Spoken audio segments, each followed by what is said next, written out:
a los representantes de los países miembros y a todos los ciudadanos del mundo que sigan atentamente esta cumbre, buenos días.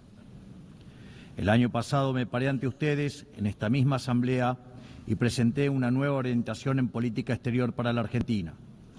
Sostuvimos que era imperativo un retorno a las ideas de la libertad, a los principios inmortales que sostienen la dignidad de la vida, la libertad y la propiedad de todos los individuos bajo la ley, y la necesidad de que la cooperación internacional tenga como fin precisamente asegurarlas.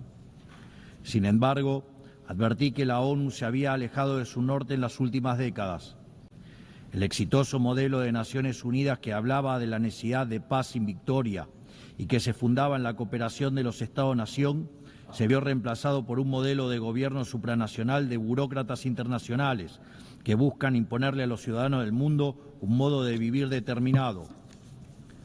Así es como pasamos de una organización que pretendía mediar la paz entre pares a una organización que pretende decidir no solo qué debe hacer cada Estado-nación, sino también cada uno de los individuos en las distintas latitudes del planeta. Nosotros creemos en el fin original de este organismo. Creemos que existen problemas globales que requieren del diálogo y la cooperación internacional para ser resueltos. Pero para eso debemos rechazar estas extralimitaciones que a menudo acompañan a las agendas nobles. Como sostuvimos el año pasado, no acompañaremos nunca el cercenamiento de libertades individuales, comerciales, ni la violación de los derechos naturales de los ciudadanos de los Estados miembros. Y durante el último año y medio hemos votado en consecuencia. Esto lo digo a sabiendas de que muchos no comparten mis palabras, porque como siempre dije, es preferible decir una verdad incómoda que una mentira confortable. En esta línea, hoy quiero hablarles acerca de un problema específico que enfrentan todos los países modernos. Actualmente, en todo el mundo se está planteando una contradicción entre el presente y el futuro, un problema de índole política, económica y filosófica, en cuya respuesta se juega el destino de la humanidad toda.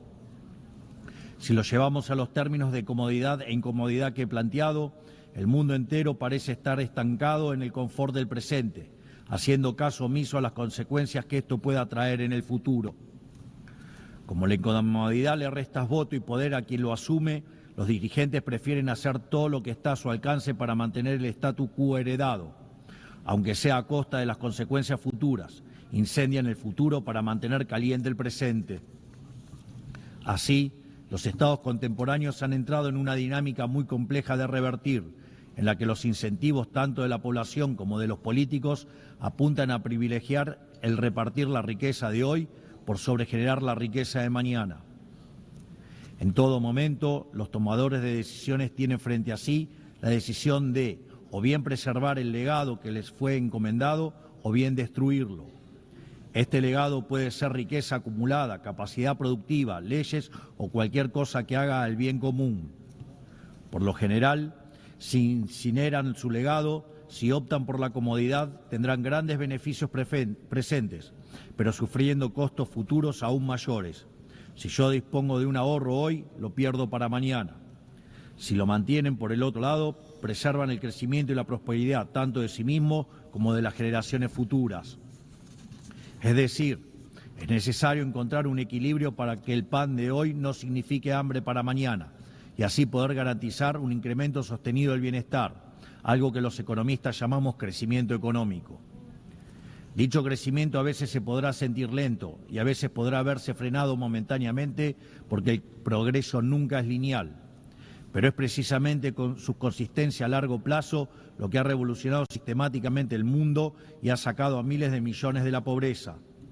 La diferencia entre crecer 0 y crecer 2% a largo plazo es la diferencia entre el estancamiento y la prosperidad. Los argentinos sabemos mucho del tema, siendo el único país de la región que no creció en los últimos 15 años. En el plano legal, la condición del crecimiento es la sacralidad de la propiedad y del libre mercado, que no es otra cosa que la libre cooperación entre pares, porque sin derecho de propiedad no hay ahorro, sin ahorro ni capacidad de intercambiarlo libremente no hay inversión y sin inversión no hay crecimiento posible. Pero no está en el interés individual del político respetar estos principios, porque es precisamente en el agrandamiento del Estado a costa de las libertades de ciudadanos donde el político gana poder. Es así que para el político siempre será redituable sacrificar el futuro en el altar del presente, porque consumir el capital acumulado genera bienestar momentáneo y ese bienestar momentáneo genera votos. Pero a cambio está sacrificando un futuro de mayor crecimiento, haciendo que la riqueza acumulada sea cada vez menor en el tiempo. La mayor manifestación de ello es aquellos países que muestran una orgía de aumento de gasto público, ya que el Estado no crea riqueza, sino que la roba, sino que la destruye. En este esquema, el político gana poder por vía doble, se legitima democráticamente y tiene más recursos para gastar. Es decir, el político tiene un doble incentivo para fomentar esta traición intergeneracional, porque aunque en el futuro todos pierden, en el presente él más que nadie gana. Y en este sentido, si un hombre grande es aquel que siembra árboles cuya sombra sabe que nunca disfrutará, aquel que tala los árboles que otros sembraron para así construir su silla de poder, es un hombre miserable, en definitiva, es un hombre despreciable. Este es el gran mal y la gran trampa a la que casi todas las naciones están de a poco sucumbiendo, porque cuando este proceso se lleva adelante, el crecimiento se estanca, y cuando el crecimiento se estanca, la demanda de redistribución se recrudece. Entonces el político populista grita con más fuerza, apelando a la envidia y al resentimiento. El final de este proceso es ver jóvenes desamparados, sofocados por el peso de un Estado que saben que solo está allí para explotarlos. Lamentablemente, las medidas de expansión fiscal, la expansión monetaria y la expansión del poder estatal por sobre el de los individuos conforman un patrón que se está repitiendo en todos los países, sobre todo en aquellos que componen el mundo libre. Pero el problema no es solo de política económica. Lo vemos también cuando se viola la igualdad ante la ley o se abren las puertas de forma indiscriminada a la inmigración por razones políticas. Contrariamente a lo que es la inmigración, en este caso se trataría de invasión. Y los organismos de cooperación internacional, de los cuales esta organización forma parte, tampoco son ajenos a este problema. Con el correr de los años, esta organización ha ido adquiriendo funciones ajenas a su espíritu fundacional.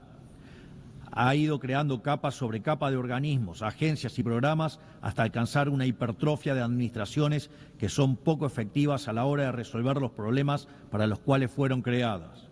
Así, se engrosan las responsabilidades de la ONU, se engrosan los aportes recibidos por parte de las naciones miembros y se redujeron los resultados palpables que esta organización tenía para ofrecerle al mundo.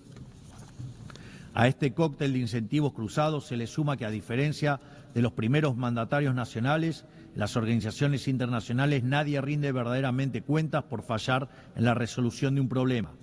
Esta contradicción entre grandes objetivos y resultados magros ha generado una erosión del prestigio de esta casa y de otras.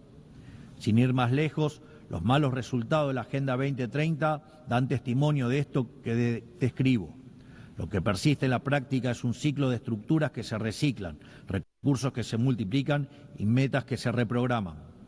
Por esta razón, la Argentina decidió en su momento apartarse de este proceso, porque veíamos en esta agenda un malgasto de recursos escasos, con fines que no compartíamos y con el efecto de distraer la atención de las dificultades reales de un mundo encaminado al estancamiento.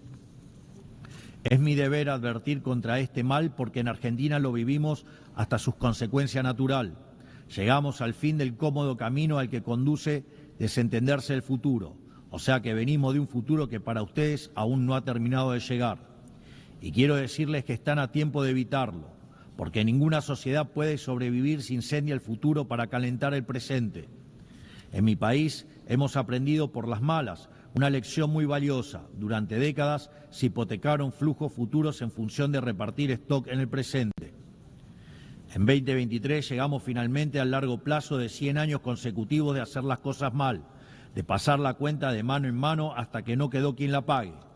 Y todo eso, sumado a lo que les conté previamente, terminó quebrando a nuestro Estado. Producto de esa implosión, durante el último año y medio tuvimos la gigante tarea de administrar la escasez extrema. Y hoy estamos por primera vez en décadas haciendo lo que hay que hacer para que el futuro sea mejor, para lo cual la única fórmula es hacer lo contrario a lo que se hizo en el pasado. A esto se le contrapone el resto de la política, que nos demanda hacer lo mismo que hacían ellos y que también nos arrastró hacia la decadencia, hipotecar el futuro para satisfacer demandas presentes. Ellos quieren que apliquemos lo que hicieron 1000 veces y nos trajo hasta aquí, pero quiero dejarles en claro que Argentina hoy tiene un gobierno que decidió emprender el camino correcto, aunque sea el más difícil, porque la prosperidad y el progreso de nuestro pueblo no puede postergarse más. No somos, sin embargo, los únicos que estamos tomando las decisiones difíciles que este momento histórico demanda. El presidente Trump en Estados Unidos también entiende que es el momento de revertir una dinámica que estaba llevando a Estados Unidos a una catástrofe. Y sabemos que una catástrofe en Estados Unidos es una catástrofe global. Su férrea y exitosa política en términos de ponerle un freno a la inmigración ilegal lo deja más que claro. Entiende que debe hacer lo necesario, aunque a muchos no les guste, antes de que sea demasiado tarde. En otros países, por ejemplo, ya es demasiado tarde para esta decisión. No solo eso, sino que también está llevando adelante una reestructuración sin precedentes de los términos del comercio internacional, una tarea de magnitudes titánicas que hacen al corazón del sistema económico global, porque este sistema estaba depredando el corazón industrial de su país y sumiéndolo en una crisis de deuda sin parangón. Más aún, está llevando adelante una limpieza de la captura institucional del Estado americano, porque en el mismo se habían infiltrado facciones de izquierda que atentaban contra cualquier programa de reforma por más necesario que fuera. Este tipo de desafíos que tanto el presidente Trump como yo estamos abordando tienen un denominador común que todos los países del mundo e incluso las organizaciones supranacionales deben enfrentar. Deben encontrar la manera de recuperar un interés por el futuro y no sucumbir a la tentación de solo atender el presente. Esto es algo que las grandes naciones de Occidente durante mucho tiempo practicaron y necesitamos recuperar. Hace falta volver a las bases. Debemos recuperar una noción de lo prioritario, acompañado por recuperar una noción de hacer lo difícil y correcto por sobre lo fácil y cómodo. Tal como dije anteriormente, esto también es cierto para los distintos organismos internacionales que han sido incorporando gradualmente este accionar en su ecosistema. Creo que hablo por todos al decir que nos gustaría que la ONU lidere este cambio de paradigma, regresando a las bases que la han convertido en la gran organización que supo ser en el pasado. Por eso, quisiera humildemente poner a disposición de esta Asamblea 4 principios que creemos pueden ser útiles para seguir en pos de este objetivo. 1. Principio del mandato esencial. La misión central de la ONU es preservar la paz y la seguridad internacional. Todo lo demás debe concebirse como complementario a ese fin. La gestión estratégica de los recursos de esta institución requiere, por lo tanto, apegarse a esas prioridades, no a otras. 2. Principio de subsidiariedad internacional. La ONU debería intervenir sobre un tema únicamente cuando sea evidente que el problema excede de manera demostrable las capacidades de acción nacional. En todos los demás casos corresponde devolver la iniciativa a los Estados, que son quienes poseen legitimidad democrática y responden ante sus pueblos. 3. Principio de eficiencia institucional. Así como la Argentina ha iniciado un proceso de optimización del Estado, eliminando estructuras redundantes y devolviendo recursos a los contribuyentes, entendemos que la ONU necesita un camino similar. Ello implica la realización de auditorías confiables, el cierre de programas ineficaces, la consolidación de agencias únicas y un financiamiento condicionado a resultados verificables. 4. Principio de simplificación y racionalización normativa. La paz no es solo ausencia de conflicto, requiere sociedades prósperas. La cooperación internacional no debe transformarse en un obstáculo para el crecimiento económico y la generación de oportunidades. Por ello, solo debemos apoyar iniciativas que no restrinjan la capacidad de los Estados de liberar sus fuerzas productivas, atraer inversión y fomentar el comercio, que son el camino más exitoso para reducir la pobreza. Creemos que estos 4 principios serían grandes valores para reencauzar esta organización, para que así pueda perdurar y traer resultados palpables en el tiempo. Para finalizar, quiero recordar 4 cuestiones sensibles y de vital importancia para la República Argentina. En primer lugar, quiero reiterar nuestro reclamo legítimo e irrenunciable sobre la soberanía de las Islas Malvinas, Georgias del Sur, Sandwich del Sur y los espacios marítimos circundantes que permanecen ocupados ilegalmente. A pesar de los 80 años que pasaron desde la creación de esta organización, situaciones coloniales como esta siguen sin ser resueltas. Por lo que invitamos al Reino Unido a reanudar las negociaciones bilaterales de conformidad con la resolución 2065 de esta misma Asamblea General, junto con todas las resoluciones posteriores que la acompañan. En segundo lugar, quiero manifestar nuevamente mi repudio a las expresiones de violencia fundamentalista que aún existen y se propagan por el mundo. En Argentina ya sufrimos este horror con los ataques de la Embajada de Israel y la AMIA en los años 1992 y 1994 respectivamente. Por eso instamos a la comunidad internacional a fortalecer la cooperación jurídica para garantizar que las circulares rojas de Interpol sean respetadas y que los responsables de dichas atrocidades puedan comparecer ante la justicia, ayudándonos a terminar de cicatrizar esta dolorosa herida en la historia de nuestro país. Tercero, estamos asistiendo a una escalada inadmisible en la violencia política por parte de la izquierda a nivel global, violencia que en Argentina conocemos muy bien. Es inadmisible recurrir a la fuerza allí donde las razones fallan. Por eso repudiamos enfáticamente estos procedimientos que atentan contra las normas básicas de convivencia democrática.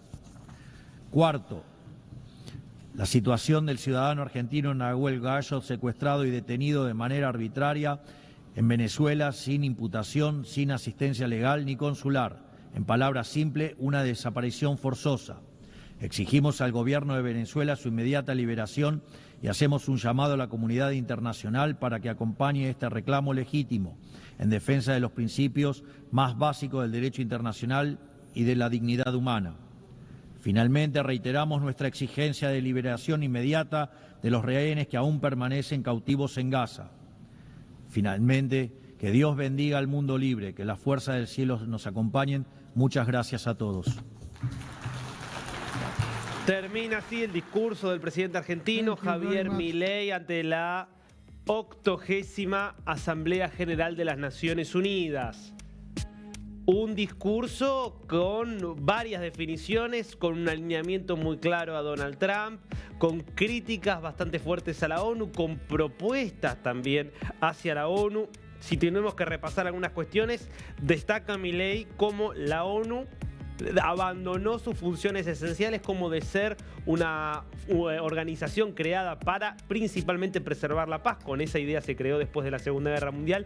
Termina engordando en términos de sumar cada vez más competencias para buscar ya avanzar incluso sobre los estados nacionales y avanzar con funciones y recomendaciones sobre cómo deben vivir las personas o cómo deben regularse cada uno de los países, que va mucho más allá de sus fundamentos iniciales. De hecho, plantea Milei 4 principios para mejorar el funcionamiento de la ONU. Te los repaso rápidamente. Primero, que su misión principal y central sea preservar la paz y que todas las otras funciones sean relegadas a un segundo plano. Segundo, habla de la subsidiariedad internacional, intervenir solamente allí donde no haya competencia directa de los gobiernos nacionales y donde realmente se requiere una coordinación global, sino que sean los propios países que tienen legitimidad democrática los que avancen y que no sean burócratas que no fueron elegidos por ningún puesto, ninguna elección. Después habla de la eficiencia institucional. Tiene que haber una auditoría muy fuerte sobre los ingresos y egresos de la ONU y además sobre qué funciones cumple cada uno de sus cuerpos para ahorrar gastos. Simplificación normativa, el principio cuarto, la idea de básicamente que la paz y la preservación de la paz no puede funcionar si hay tantas normativas que atentan contra el desarrollo económico, contra la inversión, contra la generación de ingresos. Esos principios que planteó respecto de cómo mejorar la ONU. Habló mucho en clave también de la política argentina y de lo que él está haciendo en la Argentina y de lo que es el debate político en la Argentina, pero lo llevó a la escala global de una política que hoy, en el año 2025, mira mucho en repartir los beneficios existentes entre las generaciones actuales a costa de las generaciones futuras, de cómo se perdió la cultura del ahorro, la cultura de pensar en asumir costos hoy para obtener beneficios futuros, la enorme dificultad que tienen hoy muchos líderes mundiales para seguir ese camino. Y él dice, es lo que nosotros estamos haciendo en la Argentina, es lo que la oposición nos quiere impedir hacer, obligándonos a volver a lo que fueron 100 años de fracasos en la Argentina, palabras del presidente Milei, donde en ese punto se comparó con Donald Trump. Dijo, Trump justamente está tratando de revertir el camino que iba a llevar a Estados Unidos a una situación de desastre y citó de hecho la política migratoria de Trump como un ejemplo justamente de lo que hay que hacer. Una política muy dura, muy criticada, dice Milei, pero que permitió evitar que estallara una bomba antes de que fuera irreversible. Y dijo, en muchos otros países esto ya es irreversible. Parte entonces de lo que lo une a la visión de Trump, que fue el único otro líder mundial que mencionó Milei en su discurso. Y finalmente insistió en cuestiones clave históricas de la Argentina, el reclamo por la soberanía de Malvinas, instando a que la ONU no puede admitir aún este tipo de ejemplos de colonialismo y cómo, cumpliendo resoluciones de la propia ONU, el Reino Unido debe volver a sentarse a negociar. Repudió la violencia fundamentalista que se sigue viendo en distintos lugares del mundo. Habló de una escalada inadmisible de violencia por parte de la izquierda, muy en línea también a lo que viene planteando Trump y con una mirada muy fuerte en lo que fue el asesinato de Charlie Kirk. Y pidió por la liberación de Nahuel Gallo, eso para recalcar y subrayar, pidió por la liberación del gendarme argentino Nahuel Gallo, secuestrado en Venezuela a finales del año pasado, en diciembre, sin que haya ningún elemento mínimo de sus derechos que hayan sido respetados. Básicamente lo calificó como una desaparición forzada, que es efectivamente lo que es. Y por último, pidió por la liberación de los 48 rehenes retenidos desde hace casi 2 años, un año y 11 meses en la Franja de Gaza por parte del grupo terrorista Hamás. Algunas de las cosas que deja este discurso de Javier Milei ante la Asamblea de Naciones Unidas. Ya volvemos.